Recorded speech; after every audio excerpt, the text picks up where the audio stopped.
നമ്മൾ നമ്മുടെ degree prelims ഒന്നാം ഘട്ട പരീക്ഷയുടെ കുറച്ച് ചോദ്യങ്ങളും എക്സ്പ്ലനേഷൻസും ഒക്കെ ആയിട്ട് നമ്മൾ വീണ്ടും കണ്ടുമുട്ടിയിരിക്കുകയാണ്. നമുക്ക് ഇന്നലെ നമ്മൾ ഡിസ്കസ് ചെയ്തു, അതിന്റെ ബാക്കി നമുക്ക് ഇന്ന് എടുക്കണം. സോ നമുക്ക് മുൻപിൽ കുറെ അധികം ചോദ്യങ്ങളുണ്ട്. ആ ചോദ്യങ്ങളും അങ്ങനെയാണ് ചോദ്യങ്ങളിലേക്ക് ഉത്തരങ്ങൾ കണ്ടെത്തുന്നത് എന്നുള്ള കാര്യങ്ങളൊക്കെയാണ് നമ്മൾ ഇന്ന് ഡിസ്കസ് ചെയ്യാൻ പോകുന്നത്. എല്ലാവരെയും ക്ലാസ്സിലേക്ക് ഒരിക്കൽ കൂടി സ്വാഗതം ചെയ്യുന്നു. നമുക്ക് പെട്ടെന്ന് തന്നെ നമ്മുടെ ക്ലാസ് സ്റ്റാർട്ട് ചെയ്യാം അല്ലേ? അപ്പൊ നമ്മള് ഇന്നലെ ഒരു 15ഓളം ചോദ്യങ്ങൾ കണ്ടു. നമ്മൾ ഹിസ്റ്ററി, ജോഗ്രഫി ചോദ്യങ്ങൾ ഇന്നലെ കണ്ടു. ഇന്ന് നമ്മൾ ഇക്കണോമിക്സിൽ തുടങ്ങി. ഇക്കണോമിക്സ്, പൊളിറ്റി തുടങ്ങിയിട്ടുള്ള ചോദ്യങ്ങളാണ്. അത് നമ്മൾ ബാക്കിയുള്ള ഏരിയാസ് ആണ് ഇന്ന് കവർ ചെയ്യാൻ പോകുന്നത്. അതിൽ തന്നെ പ്രധാനമായിട്ടും നമ്മള് പൊളിറ്റി നോക്കുകയാണെങ്കിൽ വളരെ എളുപ്പമുള്ള ചോദ്യങ്ങളാണ് ചോദിച്ചത്. പൊളിറ്റിക്ക് 5-ൽ 5 മാർക്ക് മേടിക്കത്തക്ക രീതിയിൽ വളരെ എളുപ്പമുള്ള ഫാക്ച്വൽ ആയിട്ടുള്ള ചോദ്യങ്ങൾ തന്നെയാണ് പൊളിറ്റിയിൽ ചോദിച്ചത്. ഇക്കോണമിയിൽ ഒരു 3 ചോദ്യം വരെ നിങ്ങൾക്ക് ഈസി ആയിരുന്നു കാണും. പിന്നെ IT ഉണ്ടായിരുന്നു, സയൻസ് ആൻഡ് ടെക്നോളജി ഉണ്ടായിരുന്നു. സയൻസ് ആൻഡ് ടെക്നോളജിയിൽ നമ്മൾ കഴിഞ്ഞ വർഷങ്ങളിൽ നിന്ന് വിപരീതമായിട്ട് കുറച്ചും കൂടി ഡീറ്റെയിൽ ആയിട്ടുള്ള ചോദ്യമാണ് സയൻസ് ആൻഡ് ടെക്നോളജിയിൽ ചോദിച്ചത്. സോ എന്തായാലും നമുക്ക് ഓരോ ചോദ്യങ്ങളും ഡീറ്റെയിൽ ആയിട്ട് തന്നെ കാണാം. നമുക്ക് സമയത്തിന്റെ ഒരു പരിമിതി ഉണ്ട്, എങ്കിൽ പോലും നമുക്ക് പെട്ടെന്ന് നമ്മുടെ ചോദ്യങ്ങളിലേക്ക് എത്താം. സോ എല്ലാവരെയും ഒരിക്കൽ കൂടി സ്വാഗതം ചെയ്യുന്നു. ഞാൻ എന്റെ സ്ക്രീൻ ഷെയർ ചെയ്യാം. Let's check the answers. 15 ചോദ്യങ്ങൾ നമ്മൾ ഇന്നലെ കണ്ടു. ചാറ്റ് ബോക്സിൽ എല്ലാവരും ഒരു ഹായ് അയച്ചു തരാം. വന്ന സ്ഥിതിക്ക് എല്ലാവരുടെ ഒരു ഹായ് കിട്ടിയാൽ കൊള്ളാം. ആരൊക്കെ ഉണ്ടെന്ന് അറിയാൻ, ആരൊക്കെ ആക്റ്റീവ് ആണെന്ന് അറിയാൻ കൊള്ളാം. സോ അതുകൊണ്ട് എല്ലാവരും ചാറ്റ് ബോക്സിൽ ഒന്ന് ആക്റ്റീവായിട്ട് നിങ്ങളുടെ വരവ് അറിയിക്കുക. എന്തായാലും നമുക്ക് നമ്മുടെ ഇക്കണോമിക്സ് ചോദ്യങ്ങളൊന്ന് നോക്കാം. ഏതൊക്കെ ചോദ്യങ്ങളാണ് എക്സാമിന് ചോദിച്ചത് എന്നുള്ളത്. സോ 15 ചോദ്യങ്ങൾ ഇന്നലെയും കണ്ടു. ഇന്നലെയും പറഞ്ഞു. 16ാമത്തെ ചോദ്യത്തിൽ നമുക്ക് തുടങ്ങാം. ഇക്കണോമിക്സിൽ നിന്നുള്ള ഫസ്റ്റ് ക്വസ്റ്റ്യൻ. താഴെ പറയുന്നവയിൽ ഏതാണ് ദേശീയ വരുമാനം എന്നറിയപ്പെടുന്നത്? ഓപ്ഷൻസിലുള്ളത് എന്തൊക്കെയാണ്? GDP, GNP, NNP at factor cost, വ്യക്തിഗത വരുമാനം അല്ലെങ്കിൽ പേഴ്സണൽ ഇൻകം. സോ നമ്മുടെ ചോദ്യം എന്താണ്? താഴെ പറയുന്നവയിൽ ഏതാണ് നാഷണൽ ദേശീയ വരുമാനം, നാഷണൽ ഇൻകം എന്ന് അറിയപ്പെടുന്നതാണ് ചോദിച്ചത്. GDP ആണോ? അല്ല. GDP എന്ന് പറഞ്ഞാൽ എന്താണ്? വിത്തിൻ ദ കൺട്രി ആണ്. ഒരു രാജ്യത്തിനകത്തെ നമ്മുടെ ആഭ്യന്തര അതിർത്തികൾക്കുള്ളിലെ കാര്യങ്ങൾ മാത്രമേ, ആഭ്യന്തരം എന്ന് പേര് തന്നെ ഉണ്ട് അല്ലെ, GDPക്ക് അകത്ത് അകത്തുള്ള വരുമാനം മാത്രമേ അവിടെ വരുന്നുള്ളൂ. പക്ഷെ രാജ്യത്തിനകത്തുനിന്ന് മാത്രമല്ല, രാജ്യത്തിന് പുറത്തു നിന്നും നമുക്ക് വരുമാനമുണ്ട്. നമ്മുടെ പൗരന്മാരും മറ്റു രാജ്യങ്ങളിലും വർക്ക് ചെയ്യുന്നുണ്ട്. സോ അവിടെ നിന്നുള്ള ഒരു ഇൻകം കൂടി നമുക്ക് കിട്ടുമ്പോൾ മാത്രമേ നമ്മുടെ നാഷണൽ ഇൻകം പൂർണ്ണമായ രീതിയിൽ നമുക്ക് മെഷർ ചെയ്യുവാൻ സാധിക്കത്തുള്ളൂ. ഇനി GNP ആണോ? GNPയും അല്ല. കാരണം GNP എന്ന് പറയുന്നതും ഒരു അക്യുറേറ്റ് ആയിട്ടുള്ള എമൗണ്ടിലേക്ക് എത്തുന്നില്ല.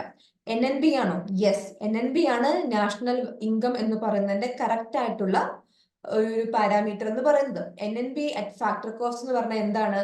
GNP minus depreciation. എന്താ ഡിപ്രിസിയേഷൻ? തേയ്മാന ചെലവ്. സോ നമ്മുടെ വരുമാനത്തിൽ നിന്ന് തേയ്മാന ചെലവ്, ക്യാപിറ്റൽ അസറ്റ്സിന് ഉണ്ടാകുന്ന തേയ്മാന ചെലവും കൂടെ കുറയ്ക്കുമ്പോഴാണ് നമ്മുടെ നാഷണൽ ഇൻകം പൂർണ്ണമായ രീതിയിൽ, അക്യുറേറ്റ് ആയ രീതിയിൽ നമുക്ക് കിട്ടത്തുള്ളൂ. So NNP, net national product at factor cost എന്നുള്ളതാണ് നമ്മുടെ നാഷണൽ ഇൻകത്തിന്റെ ഒരു ശരിയായിട്ടുള്ള ഐഡന്റിഫയർ.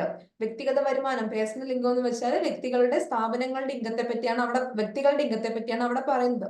സോ ഇവിടെ കറക്റ്റ് ആയിട്ടുള്ള ആൻസർ എന്ന് പറയുന്നത് NNP ഫാക്ടർ കോസ്റ്റ് ആണ്. ഫാക്ടർ കോസ്റ്റ് എന്ന് വെച്ചാൽ എന്താണ്? നമ്മുടെ ഫാക്ടേഴ്സ് ഓഫ് പ്രൊഡക്ഷന്റെ ബന്ധപ്പെട്ട കാര്യങ്ങളും കൂടി പരിഗണിച്ചിട്ടുണ്ടാകുന്ന ഒരു അക്യുറേറ്റ് എമൗണ്ട് ആണ് NNP അറ്റ് ഫാക്ടർ കോസ്റ്റ് വരിക. So NNP at factor cost is equal to national income. ഇതാണ് നാഷണൽ ഇൻകം എന്ന് പറയുന്നത്. സോ എക്കണോമിക്സിന്റെ ആ ഒരു ഏരിയയിൽ എല്ലാ തവണയും മുടങ്ങാതെ ചോദിക്കുന്ന ഒരു കാര്യമാണ് നാഷണൽ ഇൻകം. ഇനി നമുക്ക് നെക്സ്റ്റ് ഘട്ടത്തിൽ എക്സാമിന് വേണമെങ്കിൽ NNP അറ്റ് ഫാക്ടർ കോസ്റ്റ് എങ്ങനെയാണ് കണ്ടുപിടിക്കുന്നത്, ഡിറ്റർമൈൻ ചെയ്യുന്നത് ചോദിക്കാൻ പറ്റും. GNP വന്നിട്ടുണ്ടെങ്കിൽ NNP എങ്ങനെയാണ് നമ്മൾ കണ്ടുപിടിക്കുന്നത്? GNP ഉണ്ടെങ്കിൽ മൈനസ് ഡിപ്രിസിയേഷൻ ആണ് NNP. ഗ്രോസ് ആയിട്ടുള്ള ഒരു വാല്യൂയിൽ നിന്ന് നമ്മൾ ഡിപ്രിസിയേഷൻ മൈനസ് ചെയ്യുമ്പോൾ നമുക്ക് നെറ്റ് ആയിട്ടുള്ള വാല്യൂ കിട്ടും. സോ GNP തന്നിട്ടുണ്ടെങ്കിൽ GNP minus depreciation is equal to NNP ആണെന്നുള്ള കാര്യം ഓർക്കുക. ഇനി 17ാമത്തെ ചോദ്യം വളരെ എളുപ്പമുള്ള ഒരു ചോദ്യമാണ്. എന്താണ്? 5 ഇയർ പ്ലാൻസിനെ പറ്റിയാണ്. ഏത് പഞ്ചവത്സര പദ്ധതിയാണ് ഗരീബി ഹഠാവോ, ദാരിദ്ര്യ നിർമ്മാർജ്ജനം ലക്ഷ്യമിടുന്നത്? ഏത് പഞ്ചവത്സര പദ്ധതിയാണ്? 5ാമത്തെ പഞ്ചവത്സര പദ്ധതിയാണ്. ഓപ്ഷൻ D ആണ് ഇവിടുത്തെ കറക്റ്റ് ആയിട്ടുള്ള ആൻസർ. 5ാമത്തെ പഞ്ചവത്സര പദ്ധതിയാണ് ദാരിദ്ര്യ നിർമ്മാർജ്ജനം അല്ലെങ്കിൽ ഗരീബി ഹഠാവോ. നമുക്കറിയാം ഇന്ദിരാഗാന്ധി ആണല്ലേ, ഇന്ദിരാഗാന്ധിയാണ് ഈ ഒരു സ്ലോഗൻ ഉയർത്തിയത്. ഇന്ദിരാഗാന്ധിയാണ് ഗരീബി ഹഠാവോ എന്ന് പറയുന്ന സ്ലോഗൻ ഉയർത്തിയത്, ദാരിദ്ര്യ നിർമ്മാർജ്ജനം എന്നൊരു ആശയം മുന്നോട്ട് വെച്ചത്. സോ 5ാമത്തെ 5 ഇയർ പ്ലാനിലാണ് ഇത് വരുന്നെന്നുള്ള കാര്യം ഓർക്കുക. മൂന്നാമത്തെ 5 ഇയർ പ്ലാൻ ഒരു പരാജയമായിരുന്നു. പിന്നെ 4 വന്നു. 5ാമത്തെ 5 ഇയർ പ്ലാൻ ഒക്കെ ആയപ്പോഴത്തേക്കും ഇന്ദിരാഗാന്ധിയുടെ ഗവൺമെന്റ് ഒരു സോഷ്യലിസ്റ്റ് നയത്തിലോട്ടൊക്കെ തന്നെ പോയ സമയമായിരുന്നു. സോ ദാരിദ്ര്യ നിർമ്മാർജ്ജനം ആ ഒരു 5 ഇയർ പ്ലാന്റെ ലക്ഷ്യമായിരുന്നു. എംപ്ലോയ്മെന്റ് ക്രിയേഷൻ, സോഷ്യൽ ജസ്റ്റിസ്, ഇതൊക്കെ തന്നെ ആ ഒരു 5 ഇയർ പ്ലാന്റെ ലക്ഷ്യമായിരുന്നു എന്നുള്ള കാര്യം ഓർക്കുക. ഈ സമയത്താണ് ഇന്ദിരാഗാന്ധി 20 ദിന പദ്ധതികൾ അല്ലെങ്കിൽ 20 ദിന പരിപാടികൾ എന്ന് പറഞ്ഞ് ഒരു സ്കീംസ് ഒക്കെ തന്നെ കൊണ്ടുവരുന്നത് എന്നുള്ള കാര്യം കൂടി ഓർക്കേണ്ടതാണ്. സോ 5ാമത്തെ 5 ഇയർ പ്ലാൻ ആണ് നമ്മുടെ ഗരീബി ഹഠാവോ ലോഞ്ച് ചെയ്തത്, ആ ഒരു സ്ലോഗൻ ലോഞ്ച് ചെയ്തത്. ഇനി അടുത്ത ക്വസ്റ്റ്യൻ അഗെയിൻ പ്ലാനിങ്ങിന്റെ ഏരിയയിൽ നീതി ആയോഗിനെ പറ്റിയുള്ള ഒരു ചോദ്യമാണ്.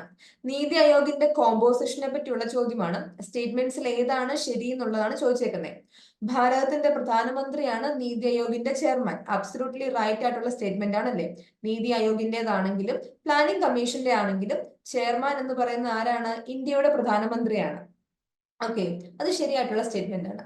പ്ലാനിംഗ് കമ്മീഷനെ പോലെ നീതി ആയോഗിനും സ്ഥിരമായ 5 വർഷത്തെ കാലാവധി ഉണ്ടോ? ഇല്ല. നീതി ആയോഗിന്റെ വൈസ് ചെയർപേഴ്സൺ ഒക്കെ തന്നെ അങ്ങനെ ഒരു 5 വർഷത്തെ കാലാവധിയെ പറ്റി എവിടെയും പറയുന്നില്ല. ഈ പുതിയ വൈസ് ചെയർപേഴ്സണെ 2 വർഷത്തേക്കാണ് നമ്മൾ അപ്പോയിന്റ് ചെയ്തത്. പിന്നെ ഇത് എക്സ്റ്റെൻഡ് ചെയ്യുകയായിരുന്നു ചെയ്തത്. സോ 2ാമത്തെ സ്റ്റേറ്റ്മെന്റ് ശരിയാണ് എന്ന് നമുക്ക് പറയാൻ പറ്റത്തില്ല. ഓക്കെ, ഇനി നീതി ആയോഗിന്റെ ഭരണസമിതിയിൽ, ഗവേണിംഗ് ബോഡിയിൽ എല്ലാ സംസ്ഥാനങ്ങളുടെയും മുഖ്യമന്ത്രിമാർ പങ്കെടുക്കുന്നു. യെസ്, മുഖ്യമന്ത്രിമാർ നമ്മുടെ ഗവേണിംഗ് കൗൺസിലിന്റെ ഭാഗമാണെന്നുള്ള കാര്യം ഓർക്കുക. ഇനി നീതി ആയോഗ് ഒരു ഭരണഘടനാ സ്ഥാപനമാണെന്നാണ് 4ാമത്തെ സ്റ്റേറ്റ്മെന്റ്. ആണോ? അല്ല. നീതി ആയോഗ് ഒരു ഭരണഘടനാ സ്ഥാപനമല്ല. ഒരു ഭരണഘടനാ സ്ഥാപനമാണെങ്കിൽ ഭരണഘടനയുടെ ഒരു ആർട്ടിക്കിൾ പ്രകാരം സ്ഥാപിതമായിട്ടുള്ള സ്ഥാപനമാകണം.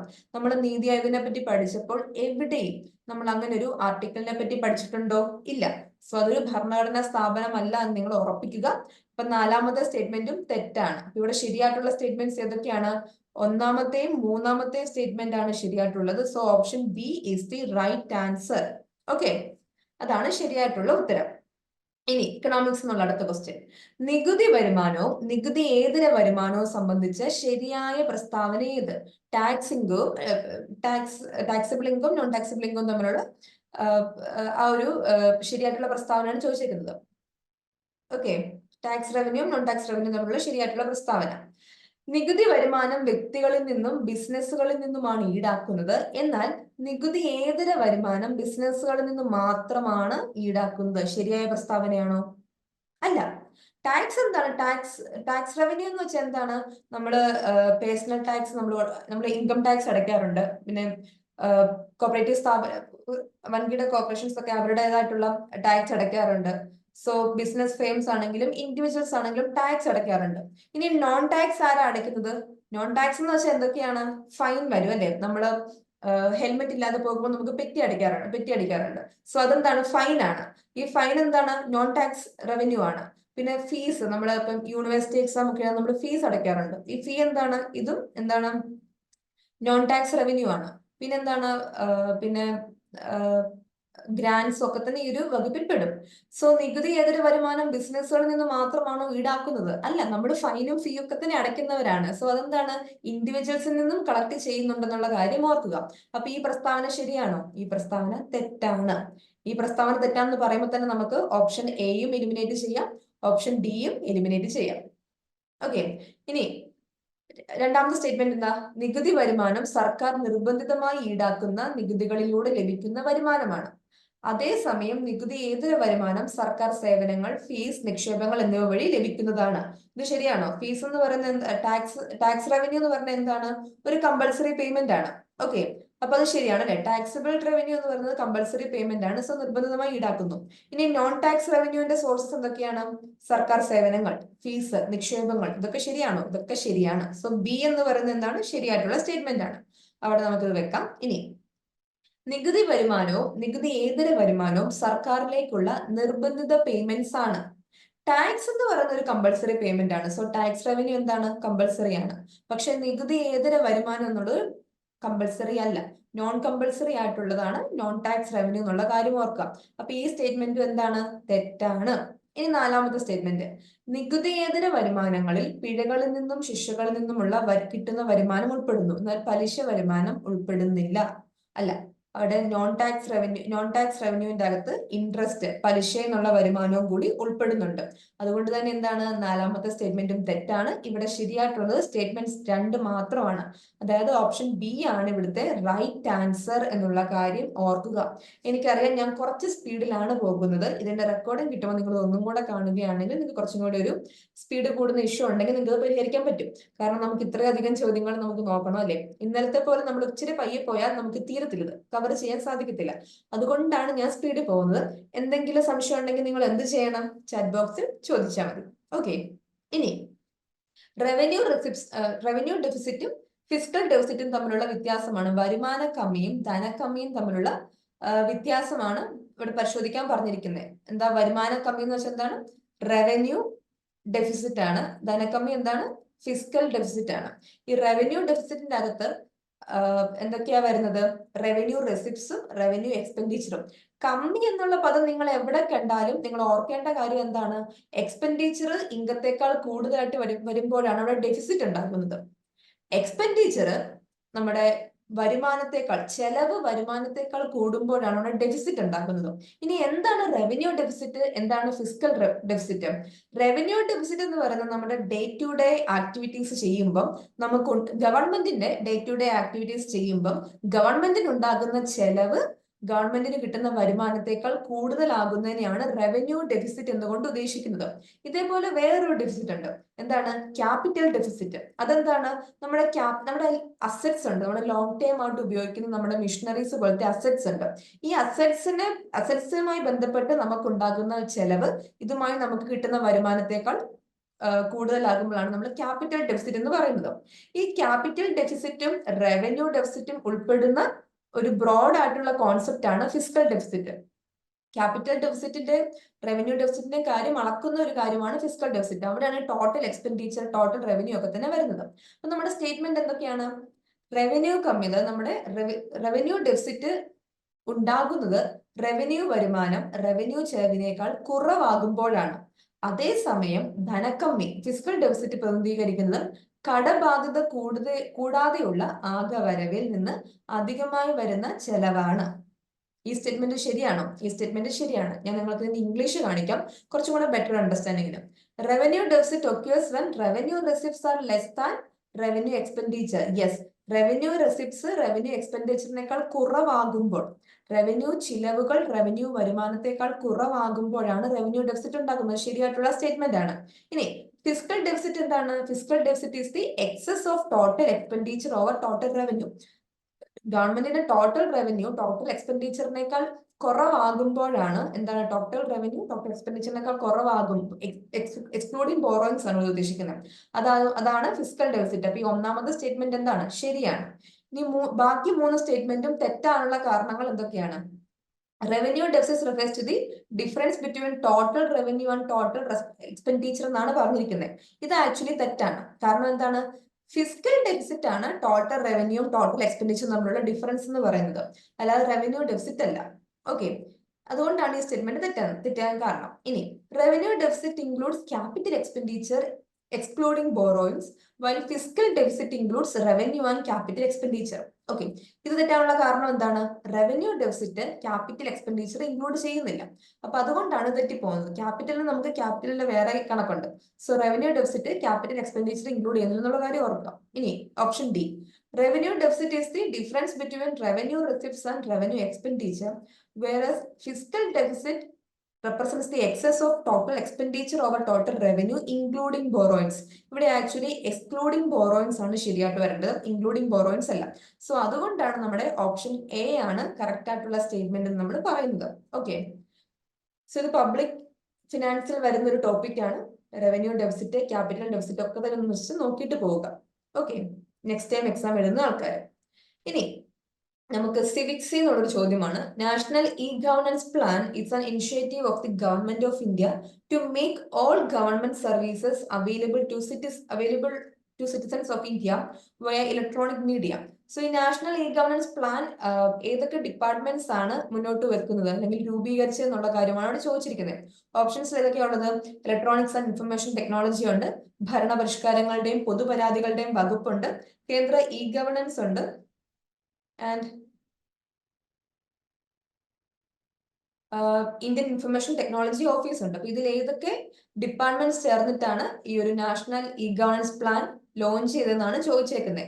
ഇതിൽ ഏതാണ് ഉത്തരം വരുന്നത്? ഇതിൽ ഓപ്ഷൻ ബി ആണ് ശരിയായിട്ടുള്ള ഉത്തരം കേട്ടോ. Electronics and information technology. Electronics and information ടെക്നോളജിയിൽ പിന്നെ ഭരണപരിഷ്കാരങ്ങളുടെ പൊതുപരാതികളുടെയും വകുപ്പ് ഇതും കൂടെ കൂടിയിട്ടാണ് നമ്മുടെ national e governance plan launch ചെയ്തെന്നുള്ള കാര്യം ഓർക്കാം. National e governance plan launch ചെയ്ത വർഷം, അതുകൊണ്ട് പ്രധാനമായിട്ടും ഉദ്ദേശിക്കുന്ന എന്തൊക്കെയാണ് തുടങ്ങിയ കാര്യങ്ങൾ കൂടി ഒന്ന് റെഫർ ചെയ്തേരെ. ഇനി വിവരാവകാശ നിയമത്തിലെ സെക്ഷൻ 24 പ്രകാരം കേരള സർക്കാർ ചില സംഘടനകളെ നിയമത്തിന്റെ പരിധി നിന്ന് ഒഴിവാക്കിയിട്ടുണ്ട്. എന്നാൽ താഴെ പറയുന്ന സാഹചര്യങ്ങളിൽ വിവരം നൽകാൻ അവർ ബാധ്യസ്ഥരാണ്. ചില സംഘടനകളെ നമ്മൾ ഒഴിവാക്കിയിട്ടുണ്ടെങ്കിൽ പോലും അടിയന്തര സാഹചര്യങ്ങളിൽ അല്ലെങ്കിൽ ചില പറഞ്ഞിരിക്കുന്ന സാഹചര്യങ്ങളിൽ അവര് വിവരം നൽകുവാൻ ബാധ്യസ്ഥരാണ്. സോ ഏതൊക്കെയാണ് ആ അടിയന്തര സാഹചര്യങ്ങൾ എന്നുള്ളതാണ് ചോദിച്ചേക്കുന്നത്. തന്നിരിക്കുന്ന ഓപ്ഷൻസ് ഏതൊക്കെയാണ്? പോലീസിംഗ്, അഴിമതി, മനുഷ്യാവകാശ ലംഘനങ്ങൾ, അഭിമാന കൊലകൾ, ഓണർ കില്ലിങ്സ്. സോ ഇതിൽ ഏതൊക്കെ സാഹചര്യങ്ങളിലാണ് ഇത്തരം സംഘടനകൾ വിവരം നൽകുവാൻ ബാധ്യസ്ഥരായെന്നാണ് ചോദിച്ചേക്കുന്നത്. ഏതൊക്കെയാണ്? പോലീസിംഗിന്റെ കാര്യത്തില്, അതായത് പോലീസിംഗിന്റെ ഉത്തരവാദിത്തത്തിന്റെ ഭാഗമായിട്ട് എങ്ങാനും ബാധ്യസ്ഥരാണോ? അല്ല.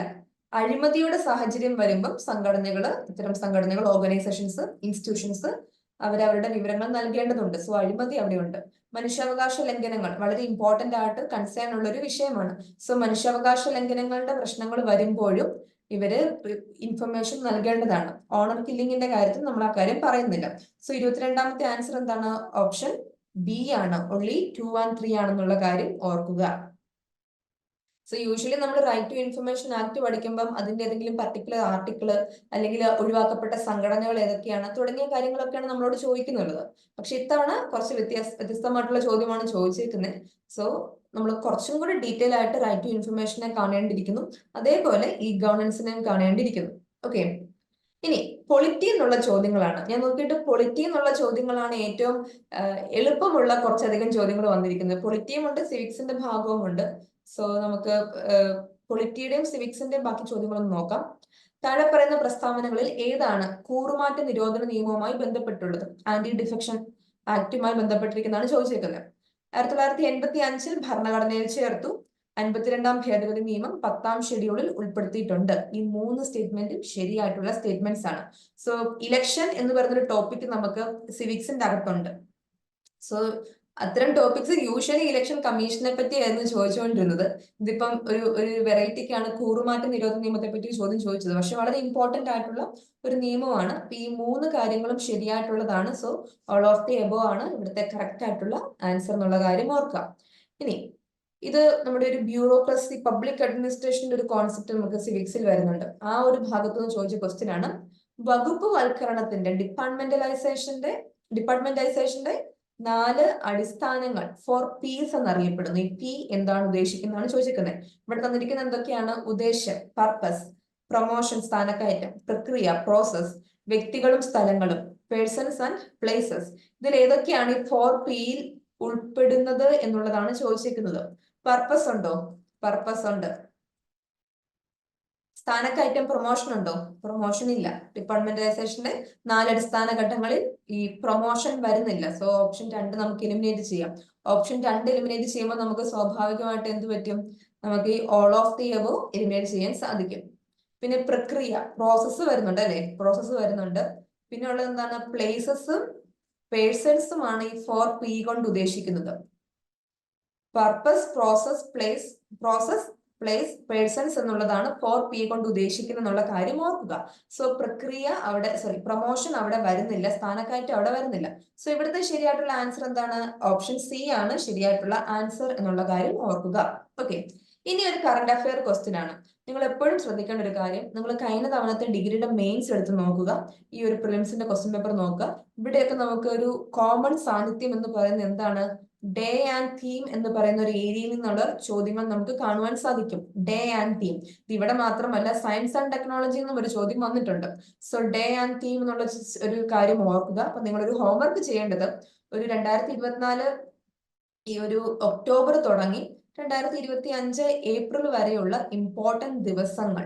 ഇപ്പം ഒക്ടോബർ എന്ന് പറയുമ്പോൾ നമുക്ക് ഏതൊക്കെ ഇമ്പോർട്ടന്റ് ദിവസങ്ങൾ വരിക? നമ്മുടെ വയോധികരുടെ ദിനം ഒക്ടോബർ 1 പിന്നെ നവംബറിലാണെങ്കിൽ നമുക്ക് കോൺസ്റ്റിറ്റ്യൂഷൻ ഡേ വരുന്നുണ്ട്. പിന്നെ നമുക്ക് എന്താ വരുന്നത് നവംബറിൽ ഇമ്പോർട്ടൻസ്, അങ്ങനെ നമുക്ക് സിഗ്നിഫിക്കന്റ് ആയിട്ടുള്ള ഒരുപാട് ദിവസങ്ങൾ വരുന്നുണ്ട്. ഇപ്പം ഇത് മനുഷ്യാവകാശ ദിനം എന്നാണ് ഡിസംബർ 10. സോ 2024 എന്നുള്ള ചോദ്യമാണ് ചോദിച്ചേക്കുന്നത്. പിന്നെ നമുക്ക് ജനുവരിയിലോട്ട് വന്നപ്പോഴത്തേക്കും നമുക്ക് അവിടെയും സിഗ്നിഫിക്കന്റ് ആയ ദിവസങ്ങൾ വരുന്നുണ്ട്. ഇപ്പൊ ഫെബ്രുവരി വെറ്റ്ലാൻഡ് ഡേ വരുന്നുണ്ട്. മാർച്ചിലാണെങ്കിൽ പിന്നെ നമുക്ക് ഇഷ്ടം പോലെ ഡേയ്സ് ഉണ്ട്. വാട്ടർ ഡേ, കാലാവസ്ഥാ ദിനം, പിന്നെന്താണ് ഫോറസ്റ്റ് ഡേ ഒക്കെ തന്നെ വരുന്നുണ്ട്. സോ ഇത്തരം ഡേയ്സിന്റെ തീം നിങ്ങൾ ജസ്റ്റ് ഒന്ന് ഐഡന്റിഫൈ ചെയ്ത് വെക്കുക. നമ്മുടെ അടുത്തും ചോദിക്കുകയാണെങ്കിൽ 1 മാർക്ക് നമുക്ക് ഈസി ആയിട്ട് കിട്ടും. ഓക്കെ. സോ 2024 മനുഷ്യാവകാശ ദിനത്തിന്റെ പ്രമേയം എന്താണ്? അവർ റൈറ്റ്സ് അവർ ഫ്യൂച്ചർ, നമ്മുടെ അവകാശങ്ങൾ നമ്മുടെ ഭാവി ഇപ്പോൾ. അത് അതിന്റെ ശരിയായിട്ടുള്ള ഇതാണ് our rights our future right now എന്നുള്ളതാണ് നമ്മുടെ ഹ്യൂമൻ റൈറ്റ്സ് ഡേ 2024 തീം. എന്നാണ് ഹ്യൂമൻ റൈറ്റ്സ് ഡേ നമ്മൾ ആഘോഷിക്കുന്നത്? ഡിസംബർ 10 എല്ലാ കൊല്ലവും ഡിസംബർ 10 നമ്മൾ ഹ്യൂമൻ റൈറ്റ്സ് ഡേ ആഘോഷിക്കുന്നു എന്നുള്ള കാര്യം ഓർക്കുക. Our rights our future right now എന്നുള്ളതാണ് നമ്മുടെ ഇതിന്റെ പ്രമേയം എന്നുള്ളത് കാര്യം ഓർക്കുക. ഇനി പൊളിറ്റി എന്നുള്ള ചോദ്യങ്ങൾ. 73ാം ഭേദഗതി നിയമം നേരിട്ട് ബാധകമല്ലാത്ത സ്ഥലങ്ങൾ തിരിച്ചറിയുക എന്നുള്ളതാണ് ചോദിച്ചിരിക്കുന്നത്. 73ാം ഭേദഗതി നിയമം നേരിട്ട് ബാധകമല്ലാത്ത സംസ്ഥാനങ്ങൾ ഏതൊക്കെയാണെന്നാണ് ചോദിച്ചേക്കുന്നത്. ഇവിടെ തന്നിരിക്കുന്നത് എന്തൊക്കെയാണ്? നാഗാലാൻഡ്, മിസോറാം, ജമ്മു കാശ്മീർ, മേഘാലയ എന്നുള്ളതാണ്.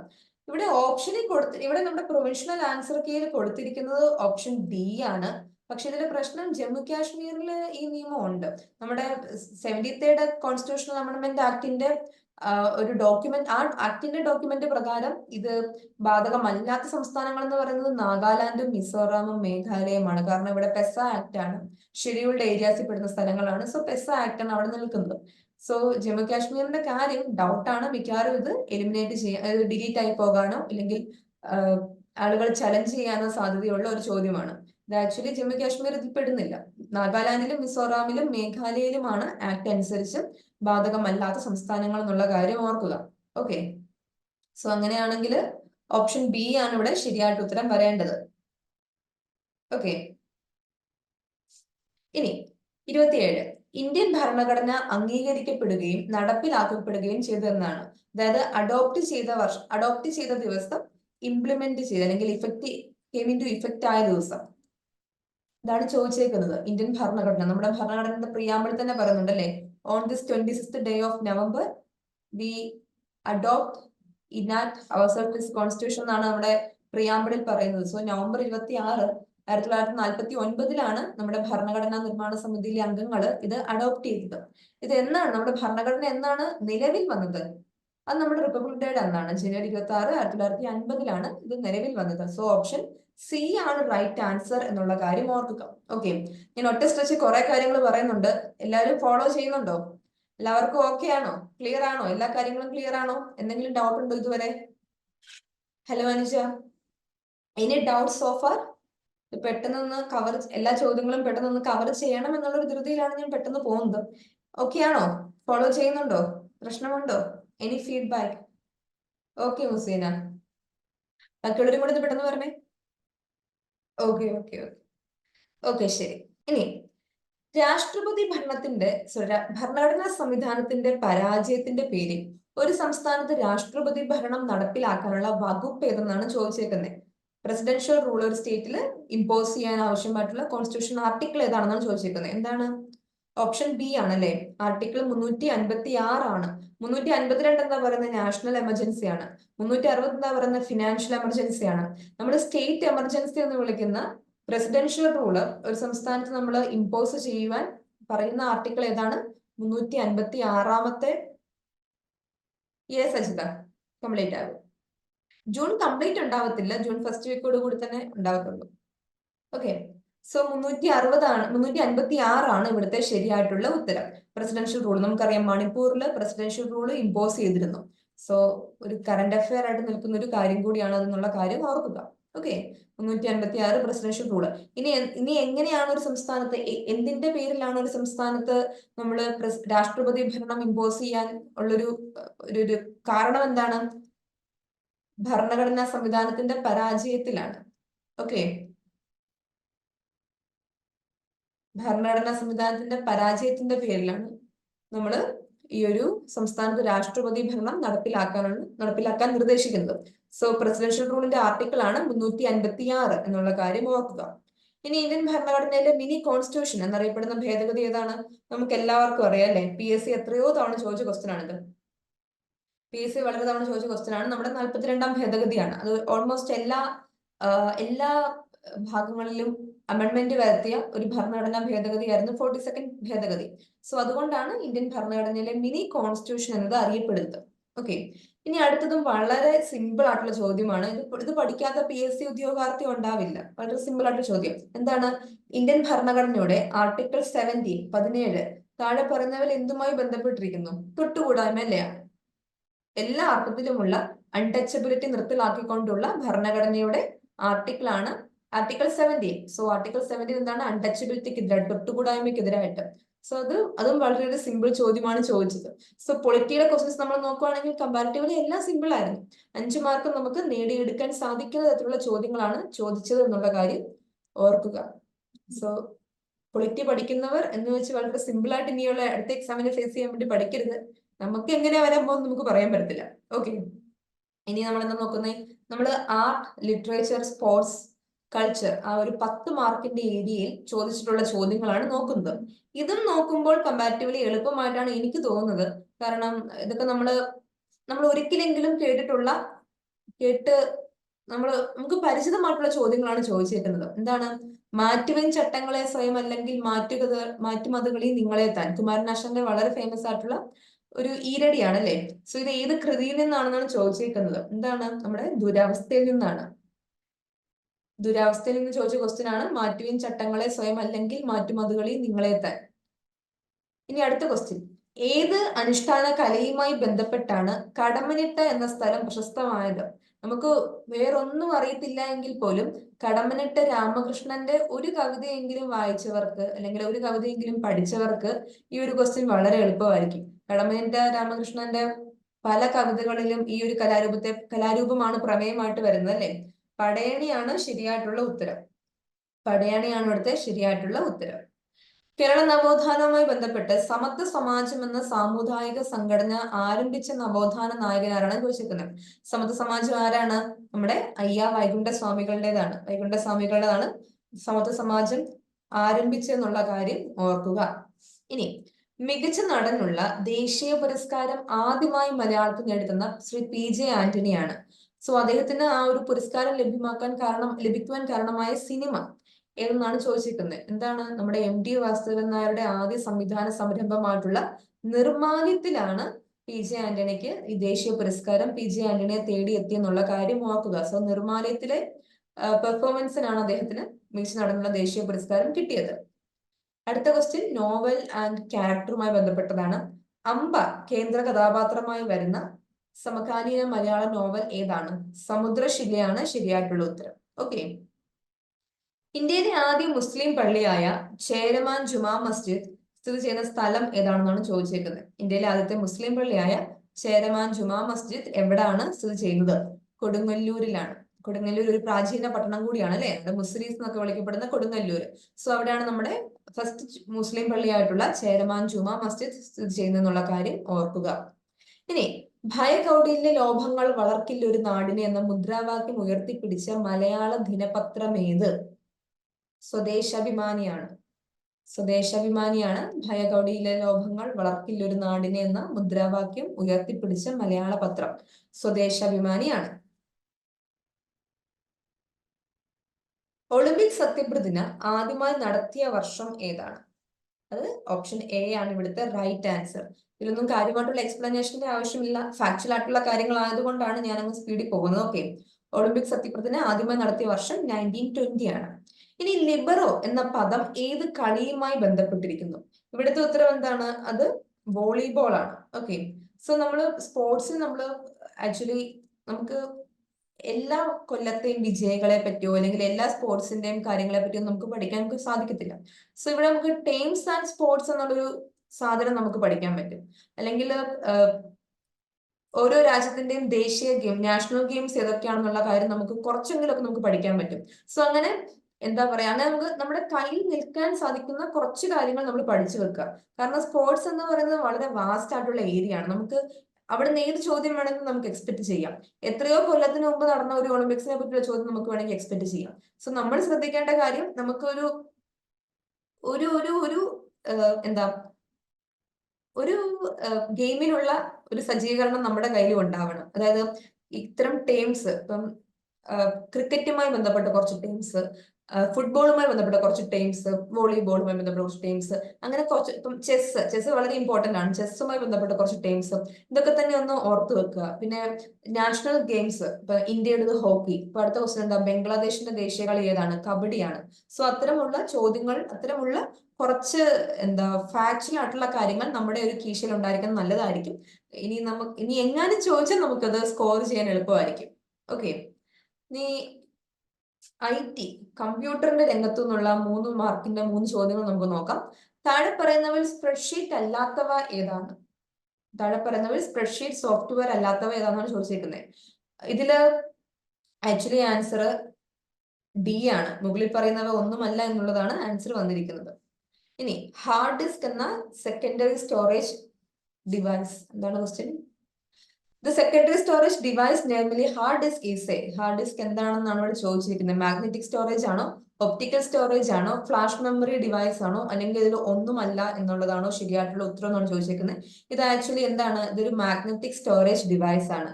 സോ നമ്മൾ കമ്പ്യൂട്ടറിനെ പറ്റി പഠിക്കുമ്പോൾ ഡിവൈസസിനെ പറ്റി ശ്രദ്ധിക്കുക, പ്രത്യേകിച്ച് ഇൻപുട്ട് ആൻഡ് ഔട്ട്പുട്ട് ഡിവൈസസിനെ പറ്റിയുള്ള കാര്യങ്ങൾ കൂടി ശ്രദ്ധിക്കുക. ഇനി എന്താണ് question? Which of the following platform are used for video conferencing? നമ്മൾ വീഡിയോ കോൺഫറൻസിങ്ങിന് വേണ്ടി ഉപയോഗിക്കുന്ന പ്ലാറ്റ്ഫോം ഏതൊക്കെയാണെന്നാണ് ചോദിച്ചേക്കുന്നത്.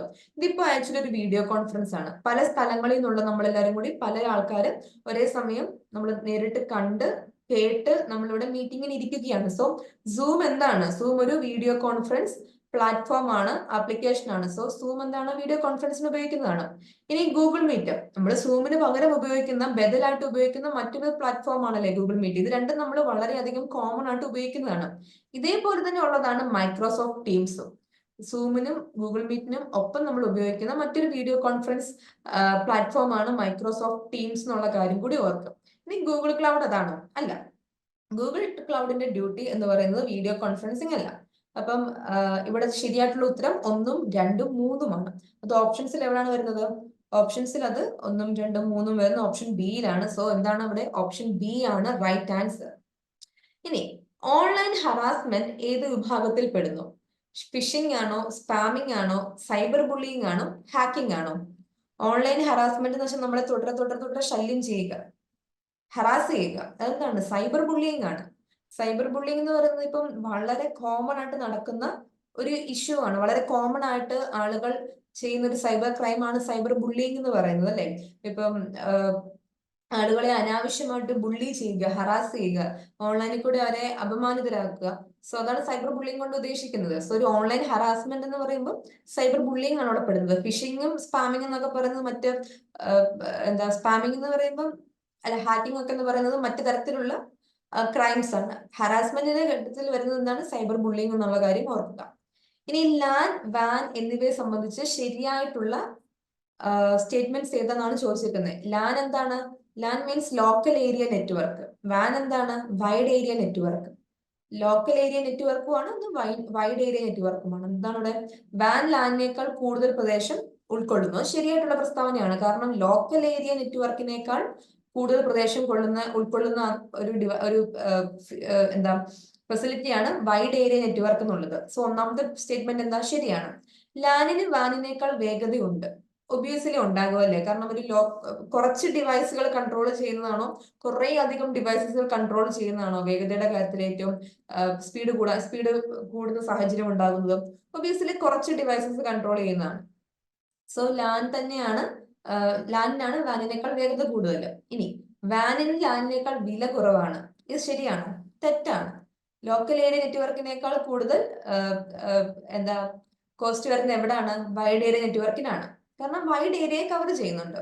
ലാനിന്റെ പൂർണ്ണനാമം ലാർജ് ഏരിയ നെറ്റ്വർക്ക് എന്നുള്ളതാണ്. തെറ്റാണ്. എന്താണ്?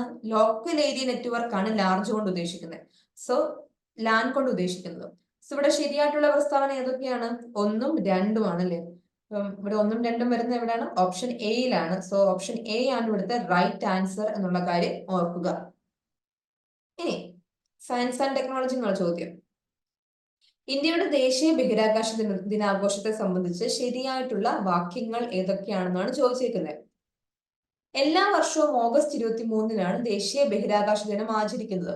ശരിയായിട്ടുള്ള സ്റ്റേറ്റ്മെന്റ് ആണ്. ഇനി ചന്ദ്രനെ തൊടുമ്പോൾ ജീവിതങ്ങളെ സ്പർശിക്കൽ, ഇന്ത്യയുടെ ബഹിരാകാശ സാധ്യത എന്നുള്ളതാണ് ദേശീയ ബഹിരാകാശ ദിനം 2025 തീം എന്നാണ് ഇവിടെ പറയുന്നത്. പക്ഷെ നമുക്കറിയാം 2025 ഓഗസ്റ്റ് ഒന്നും ആയിട്ടില്ല. സോ അതിനു മുൻപേ തന്നെ തീം അങ്ങനെ യൂഷ്വലി പറയാറില്ല. അതുകൊണ്ട് ഇത് ശരിയാകാനുള്ള സാധ്യത കുറവാണ്. 2024 തീമാണ് ഇത് ആക്ച്വലി. ഇത് ചന്ദ്രയാൻ ചന്ദ്രനിൽ വിജയകരമായി ഇറങ്ങിയതിന്റെ സ്മരണയ്ക്കായി ഏർപ്പെടുത്തിയതാണ്. ഇത് ശരിയാണ്. ചന്ദ്രയാൻ 3യുടെ അതിന്റെ ലാൻഡിങ്ങിന്റെ വിജയത്തിൽ നമ്മൾ ആ ഒരു ദിനത്തെ അനുസ്മരിക്കാൻ വേണ്ടിയാണ് ഓഗസ്റ്റ് 23 നമ്മൾ എന്തായിട്ട് നമ്മൾ ഇന്ത്യയുടെ ബഹിരാകാശ ദിനമായിട്ട് ഈ ഒരു ദിവസത്തെ നമ്മൾ കാണുന്നത്. ഇനി ഇത് ചൊവ്വ ഭ്രമണ ദൗത്യത്തിൽ വിജയസൂചകമായിട്ടുള്ള ആചരണമാണ്. അല്ല, ഇത് ചന്ദ്രയാനുമായി ബന്ധപ്പെട്ടതാണ്. സോ ഈ 4ാമത്തെ സ്റ്റേറ്റ്മെന്റ് തെറ്റാണെന്നുള്ള കാര്യം ഓർക്കുക. ഇനി ഇത് ഇന്ത്യയുടെ ബഹിരാകാശ ദൗത്യങ്ങളെ കുറിച്ച് പൗരന്മാർക്കിടയിൽ വർദ്ധിച്ച ആവേശവും അവബോധവും സൃഷ്ടിക്കുന്നു. അത് ശരിയായിട്ടുള്ള കാര്യമാണ്. സോ ഇവിടെ ശരിയായിട്ടുള്ള സ്റ്റേറ്റ്മെന്റ് ഏതൊക്കെയാണ്? 1ാമത്തെ സ്റ്റേറ്റ്മെന്റ് ശരിയാണ്, 2ാമത്തെ തെറ്റാണ്, 3ാമത്തത് ശരിയാണ്, 5ാമത്തെ ശരിയാണ്. 1ഉം 3ഉം 5ഉം ആണ് ശരിയായിട്ടുള്ള statements. That means option B ആണ് ഇവിടുത്തെ ശരിയായിട്ടുള്ള സ്റ്റേറ്റ്മെന്റ് എന്നുള്ള കാര്യം ഓർക്കുക. ഓപ്ഷൻ ബി ആണ് റൈറ്റ് ആൻസർ. ഇനി പ്രപഞ്ചത്തിലെ ഓരോ കണികയും മറ്റെല്ലാ കണികകളെയും F=G(m1m2/r2) എന്ന ശക്തിയോടെ ആകർഷിക്കുന്നു എന്ന ന്യൂട്ടന്റെ സാർവത്രിക ഗുരുത്വാകർഷണ നിയമം പ്രസ്താവിക്കുന്നു. ഇത് G and R എന്നിവ യഥാക്രമം ഡാഷ് ആകുന്നു എന്നുള്ളതാണ് ചോദ്യം. ഇതിലെ ശരിയായിട്ടുള്ള ആൻസർ ഓപ്ഷൻ എ ആണെന്നുള്ള കാര്യം ഓർക്കുക. ഓക്കെ, ഓപ്ഷൻ എ ആണ് ഇവിടുത്തെ ശരിയായിട്ടുള്ള ആൻസർ. യൂഷ്വലി സയൻസ് ആൻഡ് ടെക്നോളജിയിൽ നിന്ന് ഇത്തരം ചോദ്യങ്ങൾ നമ്മൾ കാണാറുണ്ടായിരുന്നില്ല. പക്ഷെ ഇത്തവണ PSC ട്രെൻഡ് ഇച്ചിരി മാറ്റിപ്പിടിച്ചിട്ടുണ്ട്. സയൻസ് ആൻഡ് ടെക്നോളജിയിൽ നിന്ന് അത്യാവശ്യം ഡെപ്തിലുള്ള ചോദ്യങ്ങളാണ് ഇത്തവണ ചോദിച്ചേക്കുന്നത്.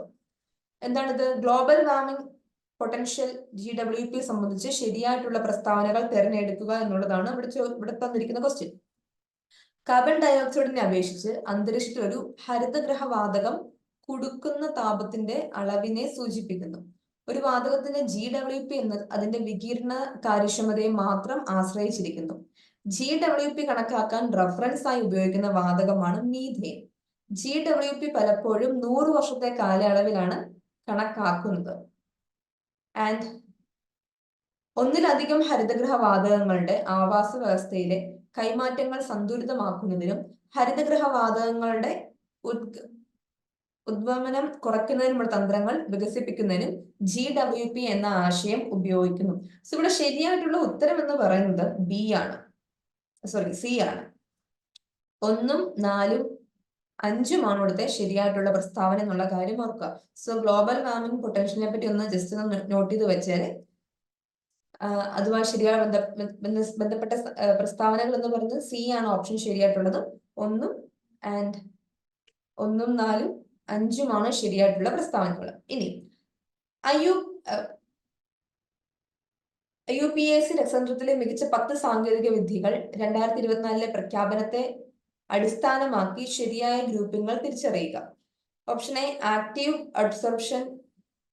നമുക്കിത് വായിക്കാം. ഓക്കെ, ഇതിലെ ശരിയായിട്ടുള്ള പ്രസ്താവന എന്ന് പറയുന്നത് 49ാമത്തെ ശരി ആൻസർ എ ആണ്.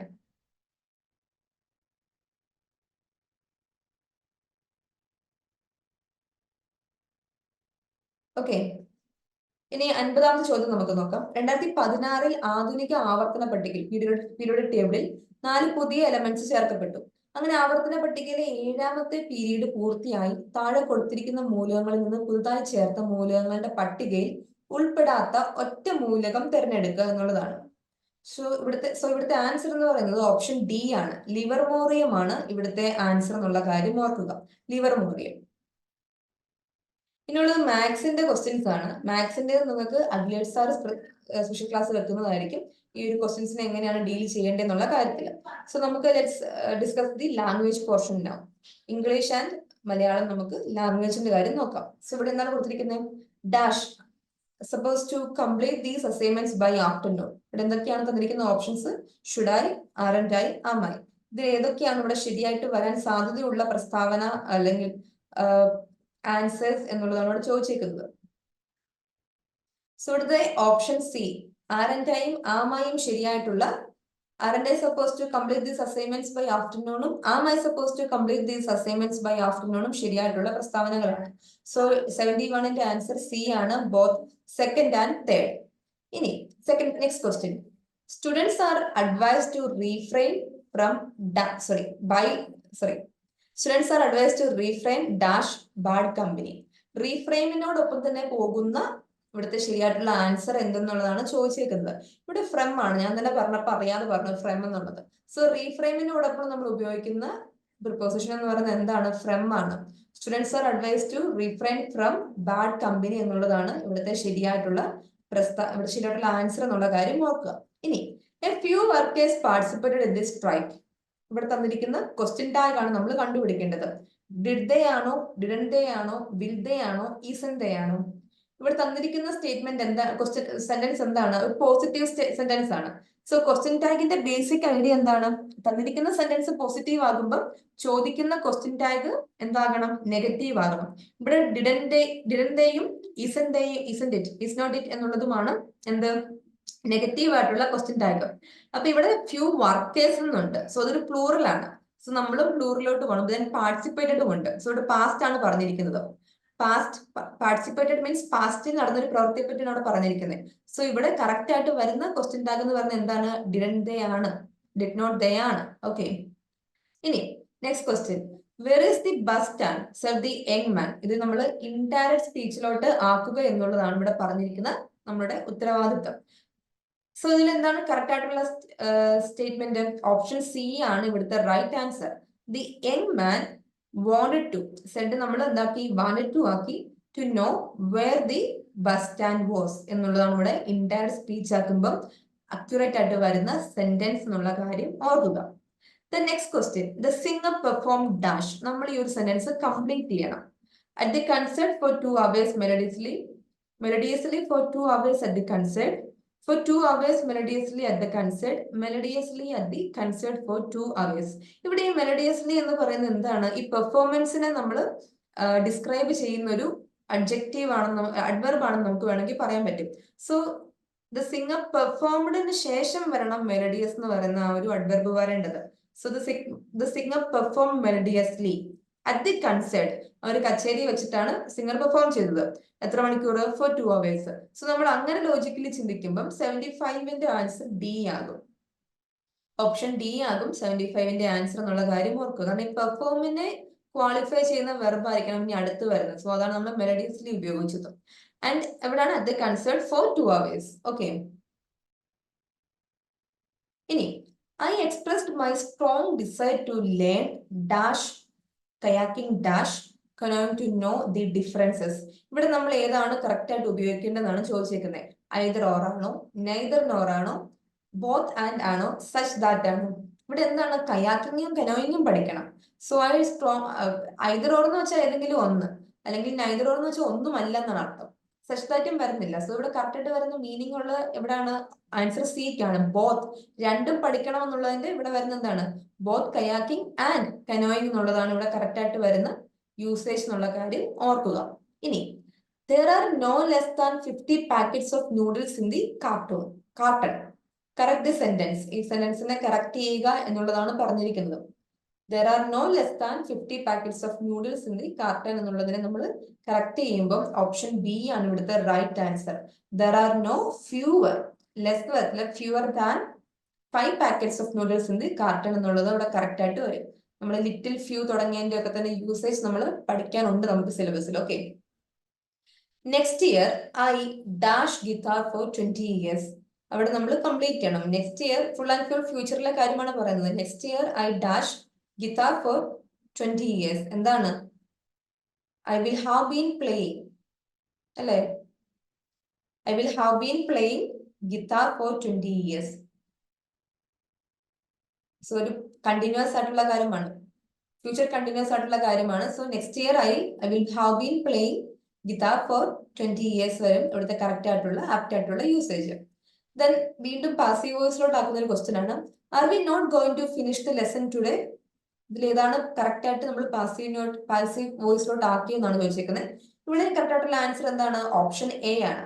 ഓപ്ഷൻ എ ആണ് ഇവിടുത്തെ കറക്റ്റ് ആയിട്ടുള്ള sentence. Is the lesson going to be finished by us today എന്നുള്ളതാണ് ഇവിടെ കറക്റ്റ് ആയിട്ട് വരിക. ഇതൊരു ക്വസ്റ്റ്യൻ ആണ്, ഇതിങ്ങനെ തന്നെ വന്നേക്കുവാണ്. ഇവിടെ നമ്മൾ ഈ ലെസൺ ആക്കി subject is the lesson going to be finished by are എന്നുള്ളത് നമ്മളിവിടെ അസുമാക്കി today. Okay. The next question. His teacher tried and correct him by giving valuable advices. ഈ സെന്റൻസിനെ ഒന്ന് കറക്റ്റ് ചെയ്യാനാണ് ചോദിച്ചിരിക്കുന്നത്. ഇവിടെ ശരിയായിട്ടുള്ളത് എന്താണ്? ഓപ്ഷൻ സി ആണ്. His teacher tried to. At ഇവിടെ വരത്തില്ല, അറ്റിന്റെ യൂസേജ് ഇവിടെ വരുന്നില്ല. So he teacher tried to ആണ് ഇവിടെ കറക്റ്റ് ആയിട്ട് വരുന്ന preposition. Correct him by giving valuable advice. Advices നമ്മൾ പ്ലൂറലിൽ പോകേണ്ട ആവശ്യമില്ല, അഡ്വൈസ് മതി. സോ ഇതാണ് കറക്റ്റ് ആയിട്ടുള്ള സെന്റൻസ് എന്നുള്ള കാര്യം ഓർക്കുക. Then yesterday Tim parked in A restricted area and the police dash his truck. Police truck പിടിച്ചെടുത്തു. ഇവിടെ കറക്റ്റ് ആയിട്ട് വരുന്ന സെന്റൻസ് എന്താണ്? യൂസേജ് വേർഡ് എന്താണ്? കറക്റ്റ് വൊക്കാബുലറി കറക്റ്റ് വേർഡ് എന്താ വരുന്നത്? ഇംപൗണ്ടഡ് എന്നുള്ളതാണ് കറക്റ്റ് ആയിട്ടുള്ള വേർഡ് എന്നുള്ള കാര്യം ഓർക്കുക. ഇംപൗണ്ടഡ്. ഇംപ്രിസൺഡ് അല്ല, ട്രക്ക് അല്ല, മനുഷ്യനെ അല്ല അറസ്റ്റ് ചെയ്തത്, ട്രക്കിനെയാണ്. സോ ഇംപ്രിസൺഡ് അവിടെ വരത്തില്ല എന്നുള്ള കാര്യം ഓർക്കുക. 82 എന്താ? I was dash when they rang up and inform that I had won a lottery. ഇവിടെ കറക്റ്റ് ആയിട്ടുള്ള ഇഡിയം യൂസ് ചെയ്യാനാണ് പറഞ്ഞിരിക്കുന്നത്. എന്താണ് ഇവിടെ കറക്റ്റ് ആയിട്ടുള്ള കറക്റ്റ് ആയിട്ടുള്ള ഇഡിയം? എനിക്ക് ലോട്ടറി അടിച്ചെന്ന് അവര് വിളിച്ച് പറഞ്ഞപ്പം ഞാൻ വളരെയധികം ഹാപ്പി ആയിരുന്നാണ് ഇവർ ഉദ്ദേശിച്ചത്. സോ ഓൺ ക്ലൗഡ് 9, നമ്മൾ ഭയങ്കര അധികം എക്സൈറ്റ്മെന്റിലാകുമ്പോൾ നമ്മൾ പറയുന്ന കാര്യമാണ് ഐ എം ഓൺ ക്ലൗഡ് 9 എന്നുള്ളത്. ഇവിടെ കറക്റ്റ് ആയിട്ട് വരുന്നത് എന്താണ്? ഐ എം ഓൺ ക്ലൗഡ് 9 ആണ്. ഓക്കെ. സോ ഇഡിയംസ് വളരെ ഇമ്പോർട്ടന്റ് ആണ്. ഒരു 25 ഇഡിയമെങ്കിലും പഠിക്കാതെ എക്സാം ഹാളിലോട്ട് പോകരുത്. നന്നായി ഇഡിയംസ് നോക്കാം. അതിന് നിങ്ങൾക്ക് PYQ തന്നെ റെഫർ ചെയ്യാം. PYQs ഒക്കെ റെഫർ ചെയ്യുക. It was her first appearance in public as a performer in Bollywood movies. So ഈ ഇറ്റാലിക്സിൽ കൊടുത്തിരിക്കുന്ന ഈ ഒരു വാക്കിന് കറക്റ്റ് ആയിട്ടുള്ള ഒരു വൺ വേർഡ് സബ്സ്റ്റിറ്റ്യൂഷൻ കൊടുക്കാനാണ് പറഞ്ഞിരിക്കുന്നത്. എന്താണ്? First appearance in public as a performer. കഴിഞ്ഞ ദിവസം ആലിയ ഭട്ട് കാനിൽ ആദ്യമായിട്ട് അപ്പിയർ ചെയ്തു. സോ അവിടെ നമ്മൾ എന്താണ് നമ്മൾ വാർത്തക്കകത്ത് കണ്ടത്? ആലിയാസ് ക്യാൻസ് ഡെബ്യൂട്ട് എന്ന് പറഞ്ഞല്ലേ കിടത്തെ. സോ ഡെബ്യൂട്ട് ആണ് ഇവിടെ കറക്റ്റ് ആയിട്ട് ഉപയോഗിക്കുന്നത്.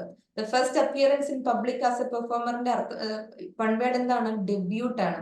ആദ്യമായിട്ട് ഉള്ള പെർഫോമൻസ് ഡെബ്യൂട്ട്. നമ്മൾ ഡെബ്യൂട്ട് മൂവി എന്നൊക്കെയല്ലേ പറയുന്നത് ഒരു ആക്ടറിന്റെ. മോഹൻലാലിന്റെ ഡെബ്യൂട്ട് മൂവി ആയിരുന്നു മഞ്ഞിൽ വിരിഞ്ഞ പൂക്കൾ എന്ന് പറയുമ്പോൾ എന്താ ഉദ്ദേശിക്കുന്നത്?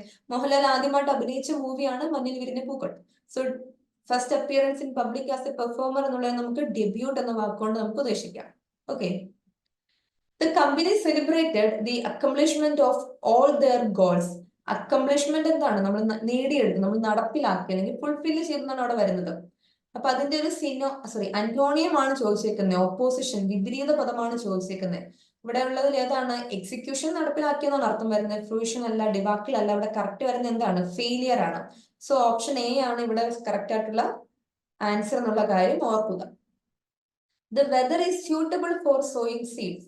ഈ അണ്ടർലൈൻഡ് ആയിട്ടുള്ള വാക്കിനൊരു സിനോണിയം കണ്ടെത്തുക എന്നുള്ളതാണ് പറഞ്ഞിരിക്കുന്നത്. മുമ്പത്തെ ക്വസ്റ്റ്യനിൽ അന്റോണിയം ആയിരുന്നു, ഇവിടെ സിനോണിയം ആണ്, പര്യായ പദമാണ് ചോദിച്ചേക്കുന്നത്. സോ ഓപ്ഷൻ ബി ആണ് സ്യൂട്ടബിളിന്റെ ഇവിടുത്തെ കറക്റ്റ് ആയിട്ടുള്ള പര്യായ പദം എന്നുള്ള കാര്യം ഓർക്കാം. Then choose the word that is spelled incorrectly. തെറ്റായിട്ടുള്ള മിസ്പെൽ ചെയ്തിരിക്കുന്ന വേർഡ് ഏതാണ് ചോദിച്ചേക്കുന്നത്? ഓപ്ഷൻ ബി ആണ്. ബ്യൂറോക്രാറ്റ് അല്ല, ഇന്റലിജൻഷ്യ അല്ല. ഉത്തരം എന്താണ്? ഓൺട്രപ്രനർ എന്നുള്ളതാണ് ശരിയായിട്ടുള്ള ഉത്തരം എന്നുള്ള കാര്യം ഓർക്കുക. ഇനി ഒരു ഫോറിൻ വേർഡ് ആണ്, ഫോറിൻ സെന്റൻസ് ആണ്. അതിന്റെ കറക്റ്റ് ആയിട്ടുള്ള ഇംഗ്ലീഷ് ട്രാൻസ്ലേഷൻ ആണ് ചോദിച്ചേക്കുന്നത്. റെസ്പോണ്ടസ് വുസ് പ്ലേറ്റ് മീൻസ് എന്താണെന്നാണ് ചോദിച്ചേക്കുന്നത്. സോ ഇതൊരു വലിയൊരു എന്താ സെന്റൻസ് ആണ്. ഇതിന്റെ ആൻസർ എന്താ? ആൻസർ പ്ലീസ്, ഉത്തരം പറയൂ എന്നുള്ളതിന്റെ ഫോറിൻ സബ്സ്റ്റിറ്റ്യൂഷൻ ആണ് ഇതെന്നുള്ള കാര്യം ഓർക്കുക. അപ്പൊ ഇത്ര നമ്മൾ ഫോറിൻ എക്സെട്ര അല്ലെങ്കിൽ സിയോമോട്ടോ, പ്രൈമ ഫേസിയ തുടങ്ങിയ പോലെയുള്ള ഫോറിൻ വേർഡ്സ് നമ്മൾ ഉപയോഗിക്കുന്നത് നമ്മൾ കൃത്യമായിട്ട് നോക്കുക. അതിന്റെ ആൻസേഴ്സും അതിന്റെ ശരിയായിട്ടുള്ള ഇംഗ്ലീഷ് ട്രാൻസ്ലേഷനും ഒന്ന് നോക്കുന്നത് അത്യാവശ്യമാണ്. ദെൻ ഫ്രേസൽ വെർബ് എന്നുള്ളൊരു ചോദ്യമാണ്. The thieves dash the apartment while the family was on a vacation. കള്ളന്മാര് അപ്പാർട്ട്മെന്റിലോട്ട് അതിക്രമിച്ച് കയറി എന്നാണ് ഇവിടെ ഉദ്ദേശിച്ചേക്കുന്നത്. സോ ഈ അതിക്രമിച്ച് കയറി എന്നുള്ളതിന്റെ ശരിയായിട്ടുള്ള ഫ്രേസൽ വെർബാണ് നമ്മൾ ഉപയോഗിക്കേണ്ടത്. Broke into, broke down, broke up, broke away എന്നുള്ളതാണ് തന്നിരിക്കുന്നത്. ബ്രേക്ക് ആണ്, break into, break down, break up, break away. ഇവിടെ കറക്റ്റ് ആയിട്ട് എന്താണ്? ബ്രോക്ക് ഇൻ ടു ആണ്. കടന്ന് കയറിക്ക് അതിക്രമിച്ച് കയറിക്കട കറക്റ്റ് ആയിട്ടുള്ള വാക്ക് എന്താണ്? ബ്രോക്ക് ഇൻ ടു ആണ്, അല്ലെങ്കിൽ ബ്രേക്ക് ഇൻ ടു ആണ്. സോ 88ാമത്തെ ആൻസർ ഓപ്ഷൻ എ ആണെന്നുള്ള കാര്യം ഓർക്കുക. Antennas dash able cockroaches to sense their surroundings. ഇവിടെ ഈ പ്രിഫിക്സ് കണ്ടുപിടിക്കുക. നമ്മൾ പ്രിഫിക്സും സഫിക്സും ഇംഗ്ലീഷിൽ പഠിച്ചിട്ടുണ്ട്.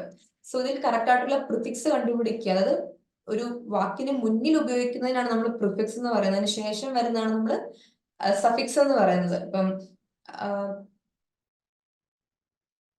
ഇവിടെ കറക്റ്റ് ആയിട്ടുള്ള പ്രിഫിക്സ് ആണ് ചോദിച്ചിരിക്കുന്നത്. ഈ ഏബിളിന് മുൻപിൽ ചേർക്കേണ്ട കറക്റ്റ് ആയിട്ടുള്ള പ്രിഫിക്സ് ആണ് നമ്മൾ കണ്ടുപിടിക്കേണ്ടത്.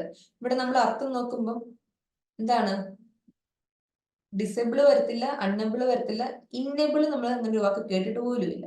സോ ഇവിടെ കറക്റ്റ് ആയിട്ട് വരുന്നത് എന്താണ്? എനേബിൾ ആണ്. 89ാമത്തെ ആൻസർ എന്താണ്? സി ആണ്, എനേബിൾ ആണെന്നുള്ള കാര്യം ഓർക്കുക. അതാണ് പ്രിഫിക്സ്.